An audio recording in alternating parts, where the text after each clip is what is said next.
Right, so Labour resignations, they don't come much bigger than an MP resigning from the party, yet this is exactly what has just happened. Yet for a change has nothing to do with Keir Starmer's insistence that a ceasefire in Gaza won't save lives. Nick Brown is the former chief whip of the Labour Party, both under Jeremy Corbyn and Keir Starmer. In fact, he's been the chief whip for every Labour MP since Tony Blair.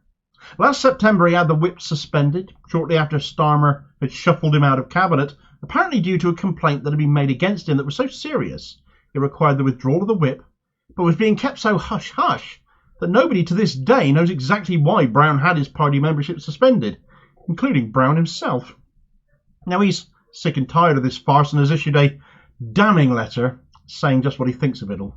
Right, so Nick Brown, not many may know his name perhaps, but they'll know his face, so often seen occupying the end of the front bench in parliamentary exchanges as he has over the last several decades.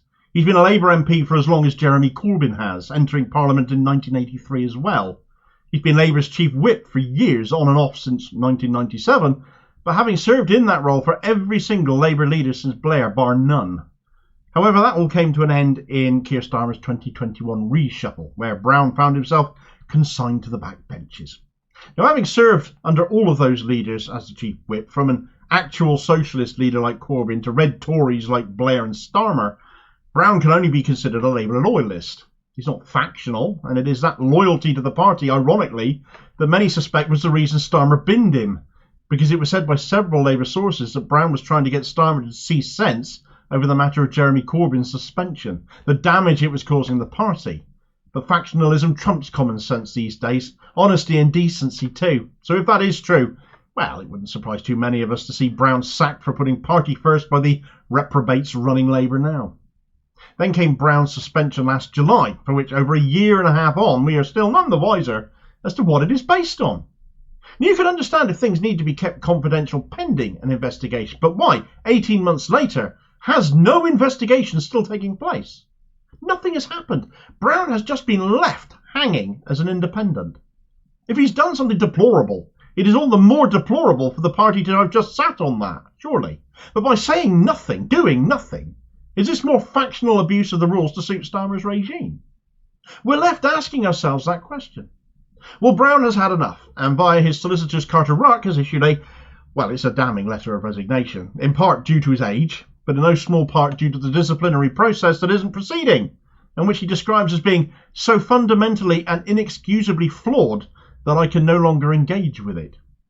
Brown's statement reads, "I am today announcing that I will not be standing again at the next general election. This is a decision which I have been pondering for some time. I am 73 years old and have had the honour of serving my constituents in Newcastle upon Tyne East for more than 40 years, during which time I have had the privilege of being the Labour chief whip under 4 party leaders, as well as in 4 ministerial posts. My constituency border is now being redrawn following the national constituency boundary changes, and I think it is a sensible time for me to retire, given that I would otherwise be nearly 80 by the end of my next term. However, it is also important to make clear that my decision to stand down is made against the backdrop of a long-running internal Labour Party disciplinary process against me, a process which I consider, and am advised, is so fundamentally and inexcusably flawed that I can no longer engage with it. As such, it is with an extremely heavy heart that, as well as announcing that I will not be standing for re-election, I have also today made the difficult decision to resign from my membership of the party which I love, and of which I have been a proud member for over 50 years. I wish to say something about the circumstances that have prompted me to take this step. I do so in part so that my own position is made clear, as I have not been able to say anything to date, resulting in speculation and gossip filling the vacuum. Also, I do so because the so-called investigation and then the disciplinary procedure to which I have been subjected is so grotesquely unfit for purpose and open to flagrant abuse by malicious complainants and political opponents alike that they risk causing a serious erosion of the confidence that the party's members should be able to place in it. By way of background, I have been suspended from the Labour Party since July of 2022. My suspension followed a complaint against me by a political rival within the party.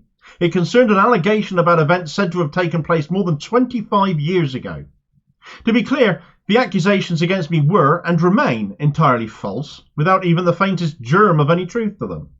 Not only had they never previously been made in the ensuing 25 years, they had never been so much as hinted at, whether by that individual or anyone else. They came entirely out of the blue and as a complete bombshell to me. The person who made the accusations was a long-standing political opponent of mine, who at the time of the complaint clearly had political ambitions of their own, and I can only conclude that their decision to fabricate these allegations, hiding behind the safe cloak of a confidential process, was made with those ambitions in mind. It is striking, for example, that they declined to go to the proper authorities, which is what they should have done if there had been so much as a scintilla of truth in what they accused me of. There was, and is, no proper corroborative evidence to support the allegations. Indeed, I have been advised by leading counsel that much of the so-called evidence would be inadmissible in any disciplinary or legal process worthy of the name. When the complaint was first filed, I was determined to trust the Labour Party's investigation and disciplinary system. After all, as someone who had been a member of the party for so many years and had devoted much of my life to it, I wanted to trust the system. Furthermore, whilst I considered them to be plainly ludicrous, the allegations were very serious, and it was important they were looked at properly and with full rigour. Indeed, given the gravity of the allegations, I expected the party to approach the matter with the seriousness and legal rigour that the situation clearly demanded. This would include the procedural and evidential safeguards which such a situation required, for all involved. However, the opposite happened. Over the ensuing 17 months, it became clear to me and to my legal team that I can simply have no faith whatsoever in the ability, or I fear the desire, of the Labour Party to investigate and then adjudicate on this allegation fairly and even-handedly. On the contrary, the process has been structured and conducted in such a manner as to lack even the most basic of procedural fairness and evidential safeguards. Time and again, my lawyers and I have implored the party to properly adhere to those basic legal and common sense standards, yet time and again they have refused on the most flawed of grounds. Such are the blatant unfairness and procedural concerns which the party has brazenly dismissed, that the procedure has frequently and increasingly felt entirely skewed against me to the extent of being prejudged. Even if my concerns as to prejudgment are misplaced, and those involved with administering the process were acting in good faith and to the best of their abilities, the shortcomings are inexplicable and inexcusable. The litany of failings is too long to set out in this statement, but by way merely of illustration. Despite this being an extremely serious case in which the demeanour and credibility of the complainant and I would be crucial, the party has refused my repeated requests that the proposed disciplinary hearing take place in person. Instead, it has insisted that the hearing takes place by video conference primarily, it seems for the convenience of those presiding over it. Equally extraordinarily, the party has refused even to permit the witnesses, including the complainant and I, to be questioned directly by the lawyers, instead restricting any questioning to be made through the panel of adjudicators as they see appropriate. And aside from a wholly fabricated statement by the complainant made for the first time almost 25 years after the fabricated events are said to have taken place, the case against me relies largely on so-called evidence consisting of statements made by a small number of individuals friendly to the complainant, who admit that they knew nothing whatsoever of the allegation until the complainant chose to mention it to them more than 20 years later. Despite this, some within the party have effectively taken on the role of prosecutor, inviting the adjudicators to make findings of wrongdoing against me on the basis of this utterly flawed so-called evidence. I have repeatedly and clearly expressed my concerns about this procedure over many months reasonably and at great length. However, they have fallen on completely deaf ears to a degree which is simply terrifying for a major political party.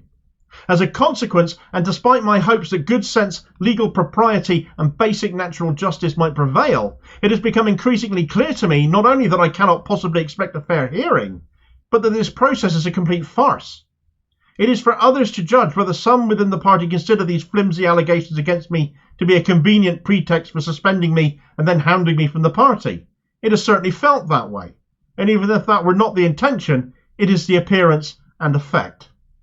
My own legal team, which includes a leading KC and a leading public law barrister, have told me that, in light of the party's refusal to comply with even the most basic of safeguards, evidential and procedural measures to be expected of any quasi-judicial process, they are unable to advise me that I could expect a fair hearing. Things have reached a very sorry pass when the likely next party of government conducts cases of this gravity in a manner more akin to those of a mismanaged golf club. I wish to thank the colleagues, friends and constituents who have stood by me throughout this process. It remains my hope that the country will soon be led by a strong Labour government, and one that probably adheres to the principles of fairness, accountability and due process. Well, if you want that last point, I would suggest that you need a Labour Party that's no longer led by Keir Starmer, Nick Brown. So Brown is under the impression that this is an allegation put forward by a political rival that occurred 25 years ago, and now all of a sudden it's led to a 1.5-year suspension going nowhere. I would wager Brown has done exactly as Starmer and co had hoped. I don't know what Brown may have been doing since he was sacked as Chief Whip, other than he has had a stint as chair of the Finance Committee. Could he have carried on calling for Corbyn's reinstatement in that time? He doesn't mention that. Could he have become overly critical of Starmer's regime? Well, he certainly has been very critical of it there.